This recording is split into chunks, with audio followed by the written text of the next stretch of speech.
같이 말씀 나눌 제목은 우리 PPT 화면이 있는데 보이시나요? 예, 온전히 이해할 수 없는 세상에서 영적인 관점을 가지고 살아가기. 좀 깁니다.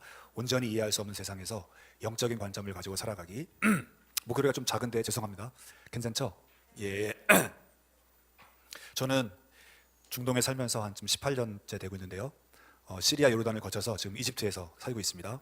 제가 하고 있는 것 중에 뭐가 있냐면 시간 날 때마다 유대교와 초대 기독교와 이슬람교를 연구하고 있어요. 그들의 문헌들을 계속 보면서 왜 기독교가 유대교의 뿌리에서 나왔고 지금 현재 어떻게 되고 있고 왜 이슬람교는 갑자기 끼어들어서 비슷한 종교라고 말은 하지만 실제로는 이단이거든요. 이슬람은 쉽게 얘기해서 기독교 이단입니다. 유대교, 기독교 이단이 이슬람교입니다. 이것들이 왜 오늘날 이렇게 전 세계로 퍼졌을까? 이걸 쭉 연구하면서 시간들을 보내고 그 다음에 중동의 상황들을 계속 리서치하고 있습니다. 그러면서 중동과 한국이 많이 비슷한 걸 봐요. 영적인 흐름이. 그래서 오늘 저는 중동 선교사의 관점으로 이야기를 나눌 건데 한국 이야기도 좀 할 겁니다. 근데 미리 말씀드리자면 저는 중동 선교사의 관점이기 때문에 틀릴 수도 있고 맞을 수도 있고 아마 여러분이 훨씬 더 저보다 한국 상황은 더 잘 아시리라 믿습니다. 그 부분 염두에 두시고 보면 좋을 것 같습니다. 저는 지난 12월 18일 날 이집트로 다시 개척이 아니라 선교지로 옮겼는데요. 한 6개월 시간 지났습니다. 있으면서 좀 이집트에 대한 많은 것들을 하나님이 보게 해주셨어요. 특별히 이집트에 있는 교회와 다음 세대를 좀 보게 해주셨습니다. 좀 사진이 있는데 그냥 간단하게 준비했습니다. 제가 이집트로 갔다라는 걸 확인해드리기 위해서 저와 아내 우리 반지현 사모님 같이 피라미드 앞에서 한번 찍어봤고요. 밑에 있는 사진은 이집트 카이로의 이제 구 카이로 시내 사진인데요. 이 조그마한 이 한눈에 보이는 요 안에만 해도 모스크가 2,000개나 돼요. 어마어마하죠. 보이기에는 이슬람이 꽉 잡고 있는 것처럼 보이지만 사실은 하나님께서 2011년도부터 소위 중동의 민주화 혁명 이후부터 균열이 가기 시작했어요. 지금 주님 안에서 아주 크고 어마어마한 일들이 중동 가운데 좋은 일들이 벌어지고 있습니다. 그 이야기도 이따가 좀 해드릴게요. 제가 공항에 오면서 딱 주신 마음이 뭐냐면 한국 가운데 하나님의 임재하심과 거룩하심이 충만하다라는 마음을 받아요. 하나님의 임재와 거룩하심이 이 나라를 쫙 덮고 있는데 과연 이 하나님의 임재하심과 거룩하심이 앞으로 우리를 어디로 이끌고 갈 것인가? 이게 저의 질문이었어요. 그러면서 오늘 말씀을 묵상하면서 같이 나누게 됐습니다. 모든 것은 해석을 따라갑니다. 해석이 굉장히 중요해요. 꿈도 해석이고 결국 성경도 해석이고 여러분의 인생도 여러분의 해석에 따라 흘러가고 오늘도 우리가 이 중동과 한국을 바라보면서 어떤 해석을 갖고 살아가냐에 따라서 전혀 다른 결론이 나오는 거죠. 적용이 나오고. 그래서 우리가 기도하는 것은 주님 우리에게 오늘 이 아침에 올바른 해석을 부어주십시오. 말씀의 근거에서 올바른 해석을 주시고 이 하나님의 관점으로 지금 이 땅을 바라볼 수 있도록 도와주십시오. 이렇게 기도하는 마음으로 시작하겠습니다. 첫 번째는 어려운 질문과 함께 살아가는 시대. 다음에 또 사진 하나 있는데요. 저희 이집트에 있는 센터입니다. 이번에 본부와 함께 협력해서 센터를 지었는데요. 전체 모습은 아니고 그중에 한 부분인데 나중에 비전 트립으로 오시면 이 장소에서 함께 또 강의도 하고 설교도 집회도 하고 기도도 하고 좋은 시간 가졌으면 좋겠습니다. 여러분을 초대합니다. 예, 아멘. 계속 하겠습니다. 지금은 어려운 질문과 함께 살아가는 시대인데요. 저한테 많은 분들이 물어보는 것 중에 하나가 이란에 대한 거예요. 중동에 살다 보니까 앞으로 이란은 어떻게 되겠습니까? 했을 때 저는 모르죠. 원하는 바는 있어요. 악한 정권, 악한 이슬람 정권이 무너지고 정말 다시 이란이 과거에 아주 도덕적이고 문명의 꽃을 피웠던 그런 페르시아 나라로 다시 회복되기를 바라요. 근데 오늘도 지금 일주일마다 계속 하루 일주일 안에 계속 상황이 바뀌는데 휴전 합의를 하고 있더라고요. 미국 트럼프가. 근데 이거 휴전 합의지 종전 합의는 아니거든요. 그러니까 종전이 언제 될지는 아무도 몰라요. 그러니까 분명한 것은 계속 혼란입니다.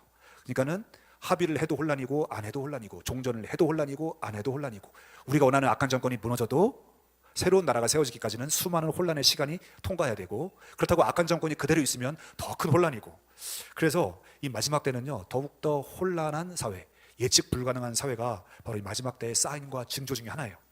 자, 예수님이 오시기 전까지 세상은 계속 눈에 보이게는 혼돈 속에 머뭅니다.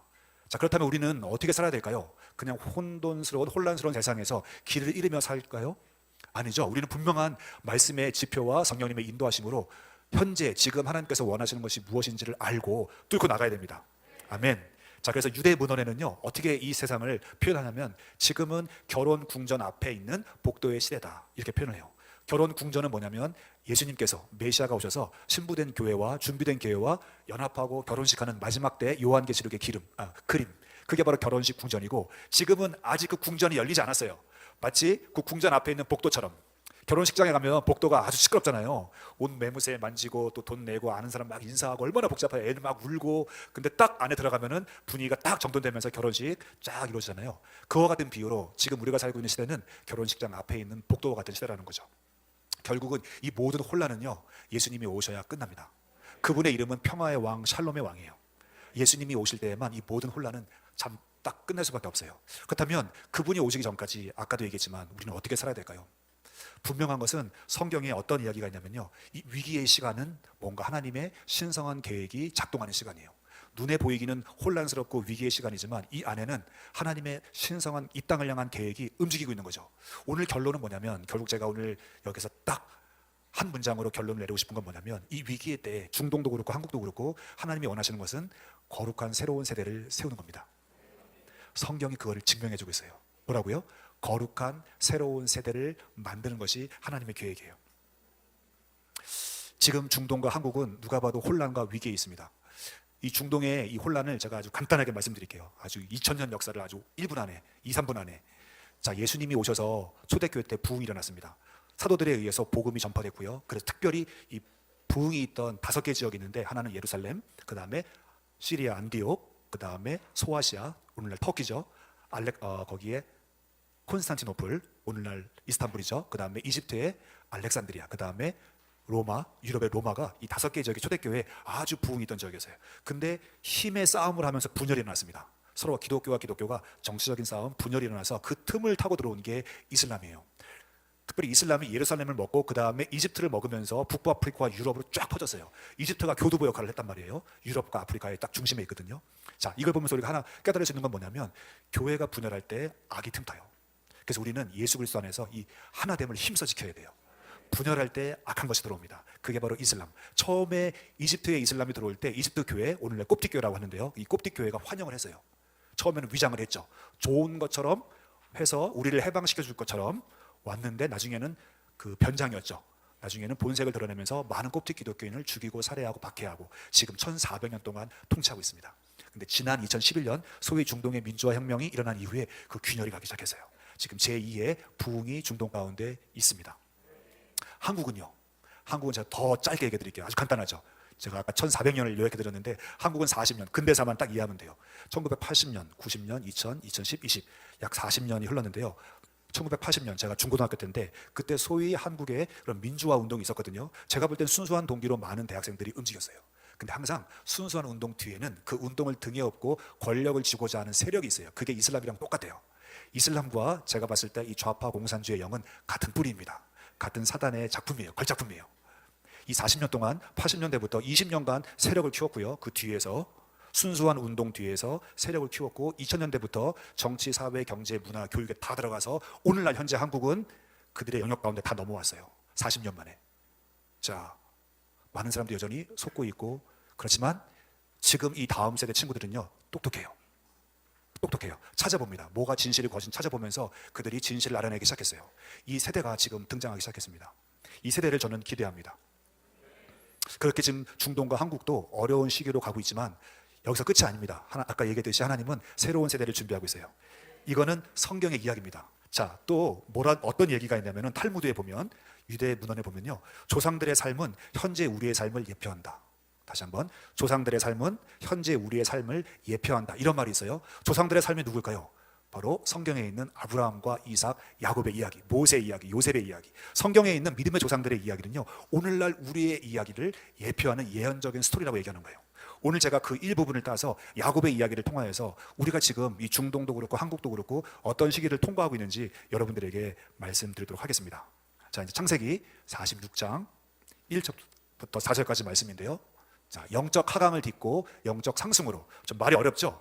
뭐가 영적 하강이고 뭐가 영적 상승인지. 성경에서 보면요, 이스라엘 다음으로 많이 나오는 나라가 이집트예요. 이집트. 근데 하나님의 백성들은 항상 이집트를 가게 돼 있어요.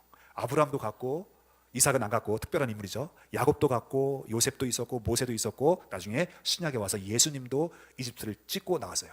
뭔가 이집트는요, 성경에서 암호와 같은, 코드와 같은 뭔가 영적으로 하강하는 그런 의미가 들어가 있어요. 자, 입애굽, 이집트로 들어간다, 영적 하강. 이집트에서 나온다, 그게 다른 말로 영적인 상승이에요. 그러니까 뭔가 영적인 하강을 뛰고 영적인 상승으로 올라오는, 이게 바로 이집트가 설명해주는 코드입니다. 그것으로 성경을 보면요, 많은 것들이 보이기 시작해요. 특별히 이집트는요, 히브리어로 미츠라임이라고 그래요. 미츠라임. 미츠라임 뭐냐면 좁은 땅이라는 뜻이에요. 경계, 한계, 제한이라는 뜻입니다. 이집트를 가보신 분들은 알겠지만 이집트는 작은 땅이 아니에요. 굉장히 큰 땅입니다. 오늘날 중동에서 가장 큰 땅이고 인구가 1억 2천만 명이나 돼요. 가장 인구가 많습니다, 중동에서. 그런데 사람들이 살고 있는 지역은요, 나일강 주변에 아주 좁은 지역에만 살아요. 큰 땅인 것 같지만 아주 좁은 땅이 바로 이집트입니다. 이 말씀 그대로. 자, 이것을 배경으로 하고 있어요. 자, 그 중에 창세기 41장 57절 말씀 읽어볼게요. 시작. 애굽으로 돌아와 요셉에게 이르니 기근이 온 세상에 심하였더라. 아멘. 자, 왜 하나님께서 야곱과 야곱의 가족을 이집트로 영적인 하강을 허락하셨을까 봤을 때 그 배경은 오늘 이 말씀, 그 당시에 전 세계에 기근이 온 세상에 심하였더라. 기근은 뭐죠? 오늘날로 치면 경제적인 위기예요. 먹을 게 없는 거예요. 경제적인 위기입니다. 이 위기가 왜 왔을까요? 그냥 기근은 자연 발생적인 것이 아니에요. 성경에서 말하는 기근, 성경의 세계관은 모든 것은 다 우연이 없다. 다 영적인 이유가 있는 거예요. 뭐죠? 그 당시에 그만큼 전 세계적으로 도덕적으로 영적으로 무너져 있는 거예요. 요거에 대한 표현이 바로 기근입니다. 자, 오늘날 중동과 한국 전 세계적으로 경제 위기가 있죠. 예? 괜히 왔을까요? 이 위기가요? 항상 그 생각을 하십시오. 모든 것은 주님 안에서 우연이 없다. 이 경제적인 위기는 이 나라, 이 사회 열방적으로 지금 도덕적으로 영적으로 무너진 마지막 때에 쌓인 불법이 상하고 사랑이 식어지고 온갖 혼란한 그 모습에 상징하는 게 바로 이 기근 경제 위기입니다. 이거에 대한 경고예요. 자, 창세기 15장 말씀 읽어볼게요. 그런데 이 전 세계적인 위기가 또 하나 우리가 깨달을 건 뭐냐면 망했다, 큰일 났다. 아, 이게 아니에요. 이 위기 가운데 오히려 하나님의 신성한 계획, 디바인 플랜은 작동하기 시작해요. 그렇다면 그 하나님의 디바인 플랜은 뭐냐면 그게 창세기 15장 12절, 14절 말씀에 있어요. 읽어볼까요? 같이 읽어볼게요. 시작. 깊은 잠이 임하고 큰 흑음과 두려움이 그에게 임하였더니 여호와께서 아브라함에게 이르시되 너는 반드시 알라 내 자손이 이방에서 객이 되어 그들을 섬기겠고 그들은 400년 동안 내 자손을 괴롭히리니 그들이 섬기는 나라를 내가 징벌할지며 그 후에 내 자손이 큰 재물을 이끌고 나오리라. 아멘. 성경의 하나 단어가요 굉장히 많은 영적인 의미를 내포해요. 자, 해질 때 깊은 잠, 큰 흑암과 두려움, 이것은 위기의 상황입니다. 아브라함이 하나님과 언약을 맺고 있는데 그 배경은요 위기의 상황이에요. 그때 하나님께서 말씀한 게 뭐냐면, 자, 아브라함 개인에게만 해당되는 것이 아니라 그 다음에 나오는 게 한 세대를 나와요. 내 자손, 다른 말로 세대. 개인의 이야기이긴 하지만 한 세대의 이야기고 그 다음에 나라에 대한 이야기가 나옵니다. 내 자손이 이방에서 어떠한 나라에서 객이 되어 그들을 섬기겠고 그들은 400년 동안 내 자손, 어느 한 세대를 괴롭힌다는 거예요. 자, 근데 하나님의 디바인 플랜은 뭐냐면 그들이 섬기는 나라를 내가 징벌할지며, 그냥 끝나는 것이 아니에요. 징벌할지며 그들이 그 후에 내 자손이, 이 후반부에 나오는 자손은요 전반부에 있는 자손과 다른 세대예요. 전반부는 이집트에 들어가서 고생하는 세대라면 그 다음은요 거기를 딛고 이집트를 나오는 제2의 출애굽을 하는 그런 새로운 세대예요. 이 자손이 큰 재물을 이끌고 나오리라. 이 큰 재물은 성경에서 영혼입니다. 영혼. 돈과 이런 것이 아니라 영혼들을 데리고 나온다는 거예요. 성경적인 그런 문학적인 장치에 의하면 큰 재물은 수많은 허다한 잡족, 특별히 출애굽할 때 이집트 백성만 나온 것이 아니라 수많은 허다한 잡족이 함께 나왔어요. 그게 바로 그들의 보물입니다. 자, 이게 하나님의 디바인 플랜이에요. 아브라함을 통해서 이미 말씀하셨어요. 너희가 큰 위기의 때를 통과할 텐데 당황하지 말아라. 그 위기의 때를 통과하면서 내가 새로운 세대를 만들 거고 그 새로운 세대와 함께 수많은 영혼들이 제2의 출애굽을 하게 될 것이다. 이게 하나님의 디바인 플랜이에요. 자, 오늘 다시 말씀 돌아가 볼게요. 창세기 46장, 아브라함과 이삭과 야곱, 이제 세 개의 세대가 흘렀는데 야곱 때에 다시 한번 아까 얘기했던 전 세계적인 기근, 경제적인 위기가 왔어요. 이 위기는 뭐라고요? 하나님의 디바인 플랜이 작동하는 타임이라고 했죠. 자, 이제 야곱에 의해서 이 계획이 어떻게 흘러가는지 오늘 말씀 한 절 한 절 보면서 우리 알아보도록 하겠습니다. 자, 창세기 46장 1절 다시 한번 읽어볼까요? 시작. 이스라엘이 모든 소유를 이끌고 떠나 브엘세바에 이르러 그의 아버지 이삭의 하나님께 희생제사를 드리니. 자, 여기서 보면 이름이 두 개가 나와요. 이스라엘과 야곱. 제가 1부 때도 퀴즈를 냈는데 다른 인물이죠. 여기는 안 속네요. 예, 같은 인물이죠. 야곱과 이스라엘은 같은 인물인데 다른 이름을 썼어요. 이름을 다르게 쓴 데는 우연이 아니에요. 분명한 뜻이 있습니다. 오늘 말씀을 통해서 왜 하나님이 야곱 했다가 왜 이스라엘 했다가 왜 야곱 했는지 말씀을 통해서 확인해 보면 좋을 것 같습니다. 참고로 이스라엘은 영적인 자아를 상징해요. 그리고 야곱은 혼적인 자아를 상징합니다. 다른 말로 거듭난 영이에요. 이스라엘은 하나님 만난 이후에 거듭난 영이 이스라엘이고, 여전히 혼적으로 묶여있고 혼란스럽고 여전히 근심과 염려와 두려움과 유혹에 빠지는 자아가 바로 이 혼적인 자아가 야곱입니다. 이 두 개가 동시에 우리 안에 있다는 거예요. 그리고 하나님이 이 두 자아를 하나님께서 다루기 시작하십니다. 이 브에세바는요, 특별한 곳이에요. 아브라함과 이삭과 야곱이 함께 머물면서 이 언약이 전수되고 이 공동체의 믿음이 흘러간 장소가 바로 브에세바예요. 하나님께서 이 경제적인 위기, 이 기근 때에 다시 한번 그분의 계획을 작동시키기 시작하면서 야곱한테 어디로 가라고 하냐면 이집트로 내려가라고 얘기해요. 싫은 거예요. 이집트는 딱 아까 얘기했던 것처럼 어떤 땅이냐면 좁은 땅이에요. 거기 가면 묶이는 거예요. 약속의 땅을 떠나고 싶지 않은 거죠. 왜 거기로 가야 될까? 그 혼란스러운데, 근데 이스라엘, 오늘 46장 1절에 보면 이스라엘은 영적으로 알았어요. 브엘세바, 그 이스라엘 남쪽 끝에 있는 도시인데 거기 넘어가면 이제 이집트로 가깝거든요. 거기에 딱 머물면서 그 아버지와 할아버지가 기도했던 그 장소에서 딱 예배 드리는데 영이 알았어요. 뭘 알았냐면 지금 이집트로 영적인 하강을 하는 거는 하나님의 인도하심이 있다. 우연이 아니다. 내가 주님을 신뢰합니다. 분명히 그곳에서 아브라함, 우리 할아버지에게, 조상들에게 약속했던 그 계획을 가지고 제가 다시 나올 줄 믿습니다. 우리 영은 예배의 그 장소에 들어갔을 때 하나님의 신성한 계획을 아는 거예요. 여러분, 굉장히 지금 한국이 소란스럽잖아요. 여러분, 영은 어떠세요? 예배하고 기도할 때 어떠세요? 괜찮으세요? 그분의 계획을 눈치채셨나요? 네. 여전히 혼란스러운가요? 정답은 두 개가 공존하고 있습니다. 맞죠? 자, 46장 2절 볼까요? 시작. 그 밤에 하나님이 이상 중에 이스라엘에게 나타나 이르시되 야곱아 야곱아 하시는지라 야곱이 이르시되 내가 여기 있나이다 하매. 자, 여기 야곱의 이름을 두 번 불러요. 처음에 이스라엘 했다가 이제 야곱으로 나오잖아요. 왜 두 번 불렀을까요? 야곱의 혼적인 자아는 싫은 거예요. 이 두려움, 이스라엘을 떠나서 이집트로 갔을 때 이 혼란과 이 어려움을 혼적으로 계속 생각하니까 너무 싫은 거지. 편안하고 안락함을 떠나서 알지 못하는 땅에 들어가는 것이 두려운 거예요. 내가 예측할 수 없고 내가 판단할 수 없는 그런 상황 속에 들어가는 이 경제적인 위기, 정치적인 위기, 이 정권의 위기, 이 혼란스러움에 들어가는 게 싫은 거예요. 혼이 그냥 반응을 하는 거예요. 그러니까 하나님이 아시고, 연약함을 아시고 한 번도 아니고 두 번 불러요. 야곱아 야곱아. 그때 혼난 거죠. 그게 바로 혼이 난 게 혼난 거예요. 두 번 부른 거예요. 야곱아 야곱아. 혼이, 정신이 확 나간 거죠. 오, 내가 두려워하고 있구나. 그때 하나님이 다 아시고 불쌍히 여기시고 야곱아 야곱아. 그래서 혼이 정렬이 돼요. 내가 여기 있나이다. 자기 위치를 파악하게 돼요. 하나님 없이, 하나님 없는 것처럼 큰일 났다. 이제 앞으로 이 땅이 어떻게 됐고, 와, 오늘 선교사님이 마지막 때라고 했는데 혼란밖에 없다고 하는데 더 큰일 났다. 이게 바로 우리 혼의 모습이야. 근데 하나님께서 야곱아 야곱아 하셨을 때 혼이 혼나면서 자리를 딱 찾으면서 내가 여기 있나이다 하는 거죠. 이 성경 문자 하나하나가요, 너무나 내 마음과 오늘의 세대와 이 나라의 상황을 너무 묘사해주고 있어요. 성경은 옛날 얘기가 아니에요. 이것은 예언적인 이야기고 영적인 패턴이 지금도 살아있는 우리들의 이야기입니다. 아멘. 자, 3절 말씀 읽어볼게요. 시작. 하나님이 이르시되 나는 하나님이라 내 아버지의 하나님이니 애굽으로 내려가기를 두려워하지 말라. 내가 거기서 너로 큰 민족을 이루게 하리라. 또 야곱에게 찾아왔는데 뭐라고 얘기하냐면은 나는 하나님이라 내 아버지 하나님이니 애굽으로 내려가는 것을 두려워하지 말라. 내가 거기서 너로 큰 민족, 다른 말로 한 세대를 내가 이끌고 오겠다. 또 세대에 대한 이야기가 나와요. 야곱의 개인 이야기가 한 세대로 나와요. 나중에 보면은 이제 애굽에 대한 이야기, 나라 이야기까지 나와요. 이 패턴을 보셨어요? 개인의 이야기면서도 한 세대의 이야기고 한 나라에 대한 이야기가 성경의 이야기. 이것이 잘 맞물려 있단 말이에요. 근데 이 3절 말씀 좀 특별해요. 신명기 4장 20절 말씀 볼게요. 같이 한번 읽어보겠습니다. 시작. 여호와께서 너를 택하시고 너를 쇠 풀무불 곧 애굽에서 인도하여 내사 자기 기업에 백성을 심으신 것이 오늘과 같아도. 자, 왜 두려워하지 말라고 했냐면요, 성경에서 이집트는 또 어떠한 암호와 코드가 있냐면 쇠 풀무불, 다른 말로 용광로예요. 이집트를 표현하기를 용광로. 아주 덥거든요. 지금 한 40도 있다가 제가 왔어요. 한국에 오니까 봄이더라고요. 우와, 따뜻했어요. 아주 딱 좋아요. 지금 살기. 40도 있다가 30도만 되니까 춥더라고요. 예, 그만큼 뜨거운 지역이에요. 아프리카, 중동과 아프리카 껴있거든요. 여름에는 뭐 50도까지 올라가죠. 지금도 뜨겁습니다. 풀무불이에요. 풀무불, 용광로 같은 말 그대로입니다. 여기에 푹 담그는 거예요. 그래야 불순물이 빠지는 거죠.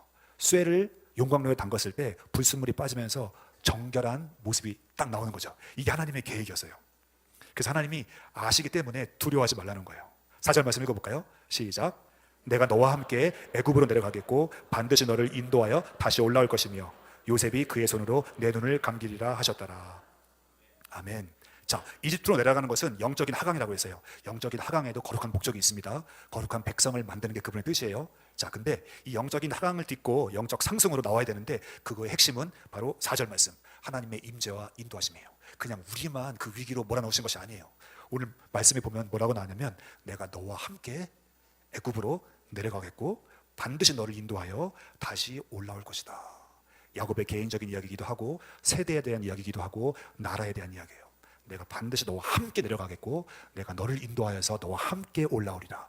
영적 하강을 찍고 영적인 상승으로 올라오리라. 말씀 보셨어요? 이게 하나님의 계획이에요. 자, 근데 재밌어요. 뭐가 재밌냐면 결국 야곱은 죽어요. 이집트에서. 맞죠? 자, 근데 죽었음에도 불구하고 내가 반드시 너를 인도하여 다시 올라오겠다고 하는 거예요. 이게 무슨 뜻일까요? 제가 봤을 때 이것은 하나님의 신성한 계획은 제한받지 않으신다는 거예요. 우리가 죽을지라도 하나님의 계획은 계속 컨티뉴. 우리의 세대가 다 보지 못할지라도, 이 한국을 위해 기도하고 중동의 부흥을 위해서 기도하고 있는데 우리 생전에 이것을 다 보지 못할지라도, 설마 보고 싶습니다. 보길 원해요. 그럼에도 불구하고 다 보지 못할지라도 하나님의 신성한 계획은 제한받는다. 제한받지 않고 반드시 이루어진다. 우리 세대에 안 이루어지면 다음 세대가 이룰 거예요. 반드시 이 땅을 향한 하나님의 계획은 반드시 이루어집니다. 이 땅을 향한 주님의 계획은요, 제가 알기로 거룩한 나라를 만드는 거예요. 그리고 이 거룩한 나라 안에는요, 북한도 들어옵니다. 이승만 대통령이 처음부터 기도했어요. 주님, 이 대한민국은 남한과 북한을 함께한 하나의 대한민국이 우리의 사명입니다. 결국은 남북한이 통일되어서 하나가 될 것입니다. 그래서 열방을 축복하는 나라가 될 거예요. 이건 반드시 주님 오시기 전에 이루어질 하나님의 디바인 플랜이에요. 지금 그 플랜으로 가고 있는 상황 가운데 있는 겁니다. 자, 죽을지라도 반드시 하나님은 데리고 오십니다. 이 계획은 죽지 않습니다. 자, 그 가운데 요셉이 그의 손으로 내 눈을 감기리라. 성경에서 요셉은요, 메시아를 상징해요. 특별히 고난받으신 메시아, 죽으시고 부활하신 예수님을 상징하는 게 요셉이에요. 자, 이 영적 하강, 이 이집트 그 중간에, 그 위기에 누가 들어가 있습니까? 요셉이 있는 거예요. 그리고 그 요셉이 함께, 야곱과 함께 나올 것입니다. 출애굽할 것입니다. 두려워하지 마십시오. 이 모든 상황 가운데, 이 위기와 어려움 가운데 한국과 중동 안에 예수님이 계세요. 여러분 믿으시죠? 이 모든 플랜을 지금 움직이고 계신 분은 우리 통치자이신 예수님이십니다. 예수님이 다시 오십니다. 이게 우리의 소망이에요. 다시 오실 때 그분은 왕으로 통치자로 올 거예요. 결국 지금 싸움은 가만 보시면요, 헤게모니 싸움이에요. 중동도 마찬가지고, 그 이슬람, 원래는 기독교 나라들이었는데 이슬람이 딱 통치를 지면서 그걸 놓고 싶지 않은 거예요. 수단과 방법을 가리지 않고. 똑같습니다. 좌파와 공산주의도 처음에는 좋은 의도로 시작했을지 모르겠지만 변질이 되면서 그들이 헤게모니, 권력을 쥔 다음은요, 놓고 싶지 않은 거예요. 수단과 방법을 가리지 않고. 죽여서라도, 부정을 저질러서라도 한 번 얻은 권력은 절대 놓기가 쉽지 않습니다. 자, 하나님께서 말씀하고 계세요. 그 모든 권세와 권력은 예수님께로부터 나오는 것입니다. 그분의 때에 정확하게 하나님께서 심판하시고 흔들어 버리실 거예요. 아멘. 자, 46장 5절이 오늘 본문은 아니지만 재미있는 표현이 있어요. 한번 읽어볼게요. 시작. 야곱이 브엘사바에서 떠날 새 이스라엘의 아들들이 바로가 그를 데리고 수레에 자기들이 아버지 야곱과 자기들의 태우고. 죄송합니다. 눈이 점점 안 보여서 글자가 안 보이네요. 어쨌든 여기서 드디어 이 하나님의 음성을 듣고, 여기서 핵심은 뭐냐면 야곱이 브엘세바를 떠날세. 아까 야곱 보셨죠? 이 혼적인 자, 두렵고 염려와 걱정이 많은. 그런데 이 하나님을 대면하고 약속의 말씀을 들은 다음에 브엘세바를 박차고 떠나고 당당하게 들어갑니다. 이집트로. 근데 이스라엘이 브엘세바를 떠났다는 말 안 해요. 야곱이 브엘세바를 떠났다고 얘기해요. 무슨 일이 벌어진 거죠? 이 혼적인 자아에 무슨 일이 벌어진 거죠? 드디어 하나님을 대면하고 그분의 음성을 들은 이후에 이 혼적인 자아가 영적인 자아 앞에 순복하는 모습이에요. 자, 이 세대가 나타날 겁니다. 혼적인 자아가 영적인 자아 앞에 순종하는 세대, 혼적인 자아가 영적인 자아 앞에 정렬하는 세대가 나올 거예요. 야곱이 이스라엘과 함께 갑니다. 이스라엘만 가면 안 돼요. 야곱이 이스라엘에 순복해서 함께 연합하여서 함께 갈 거예요. 지금 나타나는 우리가 보게 될 세대, 이 거룩한 새로운 세대는요, 그런 세대예요. 보기에는 어려 보이고 얘네가 뭘 할까라고 보일지 모르지만 뭘 할 거예요. 그들의 혼은 정렬될 거예요. 그들이 믿고 있는 그 신앙과 예수님 앞에 그들이 영이 거듭났잖아요. 그 거듭난 영 앞에 혼이 정렬될 거예요. 이런 세대가 준비되고 있습니다. 한 번도 보지 못한 세대가 나타날 거예요. 아멘. 이 세대에 대한 특징을 조금 더 설명해 볼게요. 요한계시록 14장 4절 말씀 다 같이 읽어볼게요. 시작. 어린 양이 어디로 인도하든지 따라가는 자며 사람 가운데서 속량함을 받아 처음 익은 열매로 하나님과 어린 양에게 속한 자들이니 아멘. 자, 이 새로운 세대는요, 어떤 세대냐면요, 마지막 때의 철 용광로와 같은, 아까 얘기했던 수의 풀무풀, 이집트를 통과하는 세대예요. 이집트의 코드 암호 기억나시죠? 그걸 통과하면서 나오는 세대인데, 첫 번째 특징은 뭐냐면 여자와 더불어 더럽히지 아니하고 순결한 세대입니다. 여기서 말하는 여자는요, 바벨론 음녀를 상징해요. 세상의 악한 시스템, 유혹, 속임수, 부정한 걸 얘기합니다. 여기에 속지 않고 세상에 주는 속임수와 유혹, 편안함과 산만함, 한국 가운데 강력한 이 세 가지, 유혹과 속임수와 편안함과 산만함, 이게 이 땅에 가득한 영인데, 이거를 돌파하는 새로운 세대가 나타날 거예요. 두 번째, 어린 양이 어디로 인도하는지 따라가는 세대, 하나님의 임재에 민감하고 하나님의 인도하심에 순종하는 세대예요. 이 세대가 등장할 겁니다. 세 번째, 이 세 번째가 오늘 이제 제 메시지의 핵심인데요, 이 세 번째가 뭐라고 얘기하냐면 처음 익은 열매로 드려지는 세대입니다. 이 처음 열매로 드려지는 세대가 무슨 말일까요? 이 처음 익은 열매는 히브리어로 비쿠림이라고 하는데, 이건 구약의 절기를 나타내요. 오순절. 이 오순절 날 구약에 보면은 하나님의 이 토라의 말씀을 받고 시내산에서, 신약에는 성령을 받은 날이 오순절입니다. 말씀과 성령을 받은 날이에요. 자, 그때 이 오순절날 무슨 일이 벌어지냐면, 구약시대에 가장 처음 익은 곡식, 밀과 과일을 하나님께 드려요. 처음 익은 가장 좋은 것은 하나님께 드려집니다. 그랬을 때 나머지 모든 것이 거룩해져요. 이 하나님께 드려지는 이 말씀과 성령, 오순절에 이 말씀과 성령에 의해서 거룩해진 이 새로운 세대가 주님께 드려지는 거예요. 그때 나머지 세대도 함께 거룩해지고 출애굽이 되는, 이게 바로 하나님의 계획이에요. 한 세대가 나와야 돼요. 처음 익은 열매로. 자, 이 하나님께 드려지는 이 처음 익은 오순절의 열매, 이 비쿠림 세대를 제가 여러분에게 마지막으로 설명드리고 싶어요. 이집트 교회가 바로 이 첫 열매로 드려진 교회입니다. 이집트는 마가에 의해서 복음이 전해졌어요. 그리고 굉장히 빠른 속도로 복음화가 됐습니다. 2000년 동안 신앙을 유지하고 있어요. 이슬람에 의해서 수많은 그런 박해와 순교가 있었지만 지금도 믿음을 지켜내고 있어요. 그리고 정부는 공식적으로 이집트 콥틱 기독교인들을 10%라고 얘기해요. 약 1억 2천인데 1억으로 줄여서 10%면 1000만 명이죠. 근데 콥틱 기독교인들은 스스로 이 사람들이 계산을 해봤을 때 1000만 명을 넘었습니다. 20%라고 해요. 최소. 많게는 30%까지 봐요. 2천만 명에서 3천만 명입니다. 한국보다 더 많은 숫자예요. 한국 기독교 숫자보다. 제가 농담으로 그런 얘기해요. 이집트는 기독교 국가입니다. 주님께서 이 콥틱 기도를, 교회를 지금까지 보존하신 이유가 있어요. 결국에 마지막 때에 이 사람들이 움직일 거예요. 움직이면서 아프리카와 중동과 유럽에 이슬람화 되어 있는 그 나라들로 보내서 저는 이들이 큰 부흥을 가져올 거라고 봅니다. 이사야 19장 예언대로 이집트와 이스라엘과 요르단, 레바논, 시리아가 주님 안에서 하나가 되어서 주님을 경배하는 일들이 이 콥틱 기독교인들을 통해서 일어날 거예요. 주님이 이 처음 익은 열매로, 초대교회의 이 열매를 지금까지 보존하고 계세요. 그들 사진 한번 볼까요? 사진 잠깐 보여드릴게요. 왼쪽에 있는 것이 이제 콥틱 교회 모습인데요. 재밌게도 콥틱 교회는요, 유대교의 회당을 많이 본땄어요. 왜냐하면 그 당시 알렉산드리에 수많은 유대인이 있어서 이들이 유대교의 뿌리와 기독교를 접목을 시켰어. 그래서 이렇게 예배를 드리고 있어요. 저 안에는 예수님의 몸과 피를 상징하는 떡과 포도주가 있습니다. 그들의 메인 예배는 늘 주님의 임재를 사모하는 떡과 포도주를 먹으면서 같이 주님의 임재를 사모하는 그런 예배, 성찬식 중심의 예배를 드리고 있어요.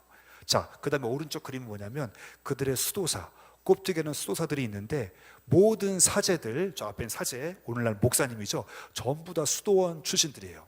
이분들이 어릴 때부터 수도원에서 이런 곳에서 살면서 훈련을 받아요. 아주 검소하고 겸손하게 주님과의 연합과 예수님의 다시 오심을 기도하면서 보내고 있습니다. 이렇게 신앙을 2000년간 이어온 거예요. 이들은 사라지지 않았습니다. 아직 서구 교회, 서방 교회에 알려지지 않아서 그렇지 이들은 지금도 신앙을 전수하면서 살아오고 있어요. 저는 궁금했어요. 이들이 어떻게 이 이슬람의 핍박 가운데 살아남을 수 있을까? 어떻게 이것을, 우리 지금 40년 만에 막 흔들흔들 거리는데, 40년 만에 흔들흔들 거리는데 대한민국은, 그런데 어떻게, 저는 이게 너무 어려웠어요. 기독교 500년의 역사, 한국 기독교 200년의 역사로 이 꼽틱교회 2000년의 역사, 더 나아가서 유대교회 4000년의 역사를 제 좁은 시야로 보니까 안 보여요. 잘 이상하게만 보이고. 근데 하나님이 중동에 살면서 제 눈을 딱 치유하시는 거예요. 작은 500년의 기독교의 역사로 그들을 보지 말아라. 그들의 2000년의 역사, 꼽틱 기독교, 4000년의 유대교를 새로운 관점으로 보기 시작했어요. 이들 안에 굉장히 오늘날 우리 기독교가 배워야 될 그 뿌리가 있어요. 자, 다음 사진 한번 볼까요? 이거는 오늘날 이집트의 현대 복음주의 교회입니다. 이 교회는 학교를 빌려서 강당에서 예배드려요. 11시 예배인데요, 여러분처럼 10시 반까지 와야 돼요. 10시 반까지 안 오면 앉을 수가 없어요. 저희도 그래서 한국교회에서 훈련을 됐잖아요. 그러니까는 10시 반은 껌이죠, 뭐, 그죠? 10시 반까지 가면 앉을 수 있어요. 근데 다음 세대 중심으로 예배드리고 있어요, 이 어린아이. 자, 근데 이들을 봤더니 제가 뭘 봤냐면요. 자, 오늘날 제가 이제 3부 때 청년들에게 강조할 건데, 여기 청년들이 있지만, 이 다음 세대에 아주 중요한 게 뭐냐면요. 여러분이 마찬가지, 우리 아비 세대도 마찬가지입니다. 일을 다 마치시고, 일하시고, 공부하시고, 집에 왔을 때, 그 다음에 내가 뭘 하느냐. 이게 신앙의 내 영성의 현주소입니다. 다시 한번, 일을 마치고, 집에 와서 시간 날 때, 그 다음에 공부 끝나고 시간 날 때 집에 앉아서, 책상에 앉아서, 소파에 앉아서, 하우스에 앉아서, 그 다음에 뭐를 하느냐가 그게 진짜 내 영성의 모습이에요. 그때 대부분의 사람들은 미디어를 보죠. 그죠? 영화를 보거나 엔터테인먼트를 보거나 뉴스를 보거나, 예, 그러면서 많은 시간을 보냅니다. 자, 이들이 그걸 알아요. 그래서 어릴 때부터 어떤 훈련을 시키냐면요, 작은 소책자를 만들어요. 기도문, 신앙의 위인들의 이야기, 순교자의 이야기를 작은 책자로 만들어서 어릴 때부터 막 때려가면서 훈련시켜요. 시간 남는다, 책 펴. 읽게 해요. 읽을 거리를 주는 거예요. 계속 읽을 거리. 읽을 거리에서 떠나지 않도록 계속 그들의 신앙의 이야기, 모범, 순교자의 이야기, 교회 역사 이야기를 계속 읽으면서 생각이 그 스토리 안에 머물도록 성경 말씀과 함께 읽을 거리를 늘 주는 거예요. 자, 앉아있다, 타, 뭐해, 펴. 자, 근데 오늘 다음 세대를 위해서 이들이 앱을 만들었어요. 책을 또 다 못 갖고 있으니까는 앱을 만들어서, 앱을 누르면 꼽틱 앱이 있거든요. 나중에 한번 보여드릴게요. 수많은 스토리가 쫙 있는데 그거 이제 눌러서 읽고 있는 거죠. 오, 저는 이 훈련이 중요하다고 생각해요. 읽을 거리를 만들어줘야 돼요. 목사님 책 많잖아요. 앱으로 만들어서 다른 거 하지 마시고 시간 남으면 책으로 보든가 앱으로 읽든가, 그렇게 해서 읽을 거리를 줘야 돼요. 다른 거 보지 않도록. 이 훈련을 어릴 때부터 시켜야 돼요. 그들의 생각과 눈이, 마음이 떠나지 않도록. 이게 이들의 많은 비결 중에 하나였어요. 제가 이걸 딱 취해가지고, 와, 저도 연습하고 있거든요. 사역하고 뭐 가정생활하고 딱 비면, 저는 많이 했던 게 이제 흘러간 가요 들은 거였어요. 사실 남은 시간에 정서를 풀려고. 옛날 가요를 들으면 정서가 풀리거든요. 오래된 80년대 뭐 90년대 가요. 근데 하나님과 끊게 하시더라고. 끊었어요. 끊고 뭘 펴요? 유대문헌을 핍니다. 탈무드를 피고 초대교회 역사책을 피고 성경을 피고. 보니까 그 싸움이에요. 내가 남는 시간에 뭘 읽느냐, 어떤 걸 내 생각 속에 집어넣느냐. 그렇게 문헌들을 읽다 보니까, 와, 내가 이걸 젊었을 때 왜 못했지? 내가 하루라도 눈이 더 좋았을 때, 허리가 꼿꼿했을 때 이 문헌들을 읽어갔다면 지금 내가 어마어마한 영적인 유산을 내 머릿속에 집어넣었을 텐데. 너무 아까워요. 50대에 시작했어요. 지금 50대 중반이 됐는데 이제 5년 흘렀는데요, 이제는 시간을 낭비할 시간이 없어. 이 문헌들을 계속 읽어가면서 이 영적인 유산들을 계속 쌓아나가면서 저는 20대, 10대 다음 세대에게 이걸 전수하고 싶어요. 자, 두 번째, 제가 중동의 다음 세대 얘기했고요. 이번에는 우리 한국의 다음 세대 얘기해볼게요. 이제 FTT 팀이 이집트에 왔습니다. 너무 귀해요. 이 어릴 때부터 훈련받은 새로운 세대, 얘네들. 근데 얘네를 가만 봤더니, 저만의 해석입니다, 틀릴 수 있어요, 굉장히 영적으로 둔감해요. 잘 보고 못 들어요. 그래서, 근데 이게요, 뭐라고 하지 마세요. 이게 마지막 때 징조입니다. 점점 영적으로 둔감한 세대예요. 근데 그래서 이 세대를 표현하는 게 있어요. 이게 탈무드에 있어요. 마지막 때 세대는 발꿈치의 세대라고 얘기해요. 사람 보면서 가장 마지막에 있는 게 발꿈치거든. 이 발꿈치는 가장 통증이 없어요. 무감각한 세대예요. 자, 근데 뭐가 있냐면요, 발꿈치는 주님이 가라고 하면 가는 세대예요. 주님이 멈추라고 하면 멈추고, 주님이 가라고 하면 가. 들리고 보이지 않아도 주께서 말씀하시면 순종하는 세대가 마지막 세대예요. 이들은 교회에서 예배와 말씀으로 훈련받은 세대, 그리고 때가 되면 현실로 더러운 세상으로 쑥 들어갈 수 있는 세대예요. 제가 봤을 때 제가 이 세대를 기도하고 있습니다. 제가 요번에 FDT가 이집트에 왔는데요, 그걸 봤어요. 아주 예언적으로 그거 봤어요, 이 세대를. 자, 근데 이 세대가요, 다니엘 세대입니다. 다니엘이 왜 얼마나 어떠한 특징이 있냐면 15살 정도 유스 때 이제 갔거든요, 바벨론과 페르시아로. 근데 이 다니엘이 평소에 어릴 때부터 훈련받은 게 있어요. 그게 바로 영적 정결법, 음식 정결법, 코셔법이에요. 더러운 음식과 부정한 음식과 정결한 음식을 목에 칼이 들어와도 더러운 건 안 먹겠다, 깨끗한 것만 먹겠다, 이걸 훈련받은 세대예요. 저는 이거를, 코셔가 무슨 뜻이냐면 정결법이라는 뜻인데, 코셔가 적합한이라는 뜻이에요. 이건 적합한 음식이고 이건 적합하지 않은 음식이고, 목에 칼이 들어와도 다니엘과 그의 친구들은 이걸 지켰어요. 어릴 때부터 몸이 밴 거죠.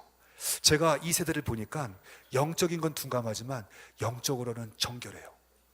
더럽고 깨끗한 거는 잘 분별해요. 이건 하나님께서 기뻐하시는 거다, 그럼 그걸 봐요. 이건 하나님께서 기뻐하시지 않는 거다, 덮어버려요. 어떤 이야기를 들어도 이거 걔네 감각적으로 알아요. 이걸 하나님께서 기뻐하시지 않고 더러운 건데, 이건 더러운 사상인데, 이걸 하나님께서 기뻐하신다. 이거는 영적인 정결에 대한 건 아주 민감해요. 이 세대가 지금 준비되고 있습니다. 제가 사진으로 좀 보여드릴게요. 자, 이번에 이제 FET가 와서, 이곳은요, 이집트에서 가장 더러운 곳이에요. 쓰레기 마을이라고. 이 콥틱 기독교인들 가장 빈민층이 살고 있는 지역인데, 카이로의 모든 쓰레기를 모아다가 재활용을 하는 동네예요. 그래서 80%를 재활용합니다. 전 세계에서 사회학자들이 연구 대상이에요. 어떻게 쓰레기를 80%를 재활용할 수 있을까? 그 중에 이제 많은 것이 음식물 쓰레기인데, 이 돼지를 키워요. 1층과 옥상에서 돼지를 키우면서 음식물은 돼지가 먹고 나머지는 손수 작업으로 수작업으로 분리해서 재활용을 합니다. 여기 들어갔는데요, 이게 그 사진으로 봐서 그렇지 들어가면요, 냄새가 여름 되면 냄새가, 썩은 냄새, 음식물 쓰레기 냄새, 쥐가 막 이만 고양이만한 쥐가 왔다 갔다 해요. 저는 그냥 살짝만 보여주고 나가려고 했는데, 우리 다음 세대 친구는요, 너무 재밌대요. 계속 있는 거예요. 그래서 내가, 야, 가면 안 되겠니? 너무 즐거워하면서 이 돼지가 지금 임신했는데 아기를 낳을 때까지 보자는 거예요. 헐. 그래서 제가 끌고 나왔습니다. 다른 곳으로 가자. 다음. 자, 보기에는 아저씨처럼 보이지만 전부 유스입니다. 17살, 18살 된 청년들이에요. 자, 그들과 함께 이들의 신앙을 들었어요. 어떻게 이 어려움 속에서도 신앙을 지키고 있고, 그들의 꿈이 무엇이고, 이집트를 위해서 어떻게 기도하고 있는지를 같이 간증하면서 좋은 시간을 가졌어요. 되게 행복해 보여요. 진짜 더러운 곳에 살지만 모습은 굉장히 행복해 보입니다. 그 다음, 어린아이의 손목을 보여줬는데, 이들은 생후 40일 만에 십자가를 아예 새겨버려요. 하나님을, 예수 그리스도를 떠나지 못하도록, 신앙을 배반하지 못하도록 아예 문신을 새겨버립니다. 나중에 이슬람이 핍박의 때가 오면요, 이걸 보고 확인을 해요. 십자가가 있네, 크리스찬이네, 죽이는 거죠. 그럼에도 불구하고 이걸 새겨놓습니다. 또 하나의 이유가 있는데, 만약 이 부모가 핍박으로 순교했을 때는 이 표시가 있으면 이 아이도 우리 아이다, 우리 같은 공동체 아이다 하고 버리지 않고 키웁니다. 그 의미로 십자가를 새겨요. 이야기했더니 어떤 분이 우리도 한번 새겼으면 좋겠다고, 다니엘 아카데미 입학할 때 이걸 새기는 문신으로 기도해 보시기 바랍니다. 자, 그 다음 볼게요. 그래서 이 더러운 이 쓰레기 마을을 너무 좋아하는 거예요. 이거 제가 딱 보고 예언적으로 느꼈어요. 이 아이들이 어릴 때부터 교회에서 훈련받고 예배를 했는데, 근데 이 더러운 세상을 좋아하네. 여기를 누리는 거예요. 우리는 부정하다고 하는 세상을, 이들은 이 안에서 하나님의 거룩을 보고 이 땅이 변화되는 것을 보고 기도할 수 있는 세대인 거예요. 다른 세대, 거룩한 새로운 세대예요. 준비되고 있습니다. 볼게요. 그 다음, 드디어 돼지가 애를 낳았어요. 이게 3주일 지났습니다. 그래서 이 팀이 다시 갔어요, 여기를. 와, 저는 안 갈 줄 알았거든요. 또 가재요. 이집트에서 뭐가 제일 좋았어 하면은 쓰레기 마을이래요. 갔더니 드디어 아까 그 임신한 돼지가 애를 낳습니다. 다행이죠. 그 다음 같이 모여서 선생님들이 마지막으로 사진을 찍었어요. 다 행복해 보이시죠? 예, 저는 알아요. 선생님들은 아마 이 두 분은 아마 최대한 지금 방언기도 하고 들어갔을 거예요. 이 냄새를 극복할 수 있는 건요. 어마어마해요. 근데 애들은 힘들어 보이네. 예, 어쨌든 애들은 누리고 즐기는 모습을 봤습니다. 자, 제가 이집트를 이제 정리하고 이제 한국에 완전 정리한 게 아니고 선교사 대회 때문에 왔을 때 현지 교회 목사님을 만났어요. 목사님 만나면서 지금 다음 세대를 보시면서 뭐가 제일 중요합니까? 했을 때 이분이 딱 한 단어를 얘기해 줬어요. 아랍어로 인디바트가 중요합니다. 그게 뭐냐면 셀프 디스플린, 자기 훈련. 이 다음 세대의 가장 중요한 것은 자기 훈련입니다. 어릴 때 부모님에 의해서, 교회에 의해서 많이 보고 배우고 자랐는데 세상에 나가서도 더러운 곳에 가서도 다니엘처럼 변질되지 않도록 뭐가 더럽고 뭐가 깨끗한지, 뭐가 부정하고 뭐가 정결한 건지를 그냥 몸으로 알고 그걸 쭉 살아갈 수 있도록 자기 훈련을 준비시켜야 됩니다. 딱 이 말씀을 하는 거예요. 자기 훈련을 할 수 있는 세대가 나타날 것입니다. 자, 이제 영상을 하나 보고 기도할게요. 이 영상은 뭐냐면요, 2011년도 11월 11일 날 이집트에 있었던 아주 중요한 사건이에요. 2011년 11월 11일 111111 사건입니다. 이때 이 중동의 많은 정권들이 무너지면서 소위 민주화 운동으로 무너지면서 기독교인들이 드디어 우와 살았다 했는데 그 정권들이 악한 정권이 무너지면서 더 악한 이슬람 극단주의 정권이 오기 시작했어요. 그러면서 핍박이 다시 일어나기 시작했어요. 이집트는 2018년까지 교회에 테러가 있었습니다. 이렇게 예배하고 있는데 무슬림이 들어와서 폭탄을 뻥 터뜨렸어요. 2018년까지. 현재 이집트의 모든 교회에는 경찰이 경비를 쓰고 있어요. 모든 교회마다. 그 정도로 지금도 핍박이 있는 교회예요. 자, 근데 이들이 드디어 어떤 일이 벌어졌냐면 이 쓰레기 마을 뒤에 동굴이 있는데요. 그 동굴 이름이 동굴교회예요. 4만 명을 수용할 수 있는 교회인데 이때 10만 명 넘게 모였어요. 콥틱과 복음주의 교회, 모든 교단과 교파를 초월해서 이집트의 교회가 모여서 이때 예배하고 밤새도록 기도했어요. 주님, 이 나라를 불쌍히 여겨주십시오. 이 악한 정권이 무너지게 하시고 우리 이집트가 이사야 19장의 예언처럼 이 이집트와 중동을 축복하는 나라로 바뀔 수 있도록 이 나라를 바꿔주십시오라고 그들이 하루 종일 밤새도록 기도했어요. 그러면서 예슈아가 이제 예수님이라는 뜻이거든요. 이 예슈아를 계속 부르는 거예요. 예슈아. 그리고 이 기도회 끝나고 정말 1년 후에 악한 정권이 무너졌어요.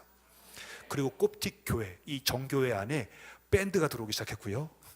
현대적인 밴드가 들어와서 그런 일이 없었거든요. 함께 찬양과 막 예배가 들어가기 시작했고, 그리고 교회 무슬림 다음 세대 아이들이 들어오기 시작했고, 목사님들이 그들을 거절하지 않고 전도하고 훈련시키기 시작했어요.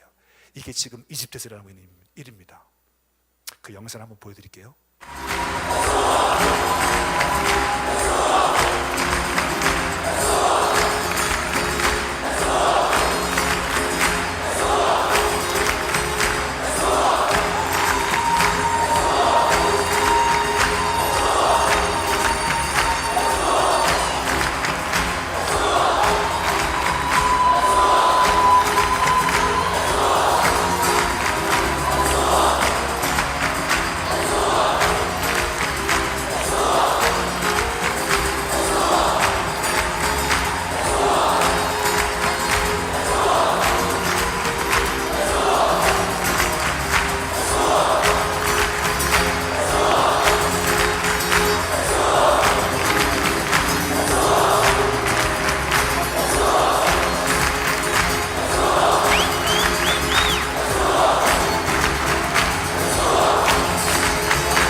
기도하겠습니다.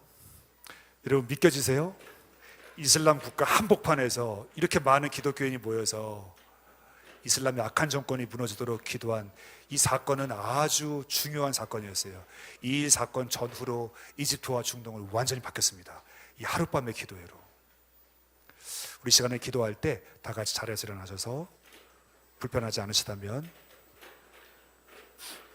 우리가 하나님께 하나의 감사의 기도와 하나의 간구를 했으면 좋겠어요. 감사의 기도는 뭐냐면, 주님 감사합니다. 우리를 아주 특별한 때에 살게 하심을 감사합니다. 저와 저희 가정과 공동체가 우리 아주 특별한 때에 이 특별한 때를 통과하게 하심을 감사합니다. 세상 사람들은 보기에 위기와 혼란이라고 얘기하지만 하나님의 디바인 플랜은 지금도 성경의 말씀처럼 오늘날 우리 가운데 통과하고 있습니다. 주님, 이 때를 살아가게 하심을 너무 감사합니다. 주님, 우리가 간구하는 것은 이 위기의 시간을 통과하여서 주님, 우리 한국 가운데 이 이집트와 중동 가운데 하나님의 계획, 거룩한 새로운 세대가 나타나게 하여 주십시오. 이미 나타났습니다. 그리고 그들은 준비되고 있고 지금 일어나기 시작했습니다. 이 거룩한 새로운 세대를 통하여서 한국이 다시 한번 거룩한 국가로 거듭나게 도와주시고 제2의 출애굽이 일어나게 도와주십시오. 그래서 이 운동이, 이 복음의 운동이, 이 거룩함의 운동이 북한을 통일시켜서 우리 한반도가 하나 되어서 이 열방의 복이 되는 그런 나라가 되게 해주십시오. 이 감사와 이 새로운 거룩한 세대가 나오도록 우리 함께 주님께 주여 이름 한번 부르면서 기도하도록 하겠습니다. 주여!